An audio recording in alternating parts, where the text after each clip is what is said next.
Družba brez mater bi bila nečloveška družba, kajti matere znajo vedno, tudi v najtežjih trenutkih, pričevati v nežnosti, predanosti in moralni moči, je na prvi splošni audienci v letu 2015 dejal papež Frančišek.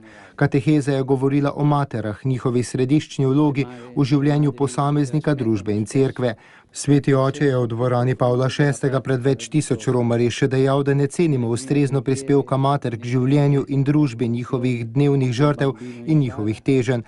Zgodi se, da tudi v krščanski skupnosti mati ni vedno obravnavana na pravi način in je zanjo bolj malo posluha, pa vendar je Jezusova mati v središču življenja cerkve. Materam, ki so pripravljene žrtvovati veliko za lastne otroke in neredko tudi za druge, bi morali nameniti več posluha, bolje bi se moralo razumeti njihov vsakdanji boj, da bi bile bolj učinkovite na delu ter pozorne in ljubeče v družini.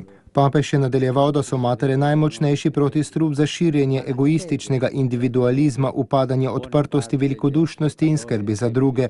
V tem smislu je materinstvo več kot rojevanje otrok, je življenjska izbira, ki potegne za seboj žrtev, spoštovanje življenja ter obvezo, da prenaša tiste človeške in verske vrednote, ki so bistvenega pomena za zdravo družbo. S tem v zvezi je papež spomnil na nadškofa Oskarja Romera, ki je govoril o mučeništvu mater, katerih občutljivost za vse, kar ogroža človeško življenje in blagor, je vir obogatitve za družbo in cerkev. Biti mati po papeževih besedah ne pomeni samo dati na svet otroka, ampak je tudi življenjska izbira.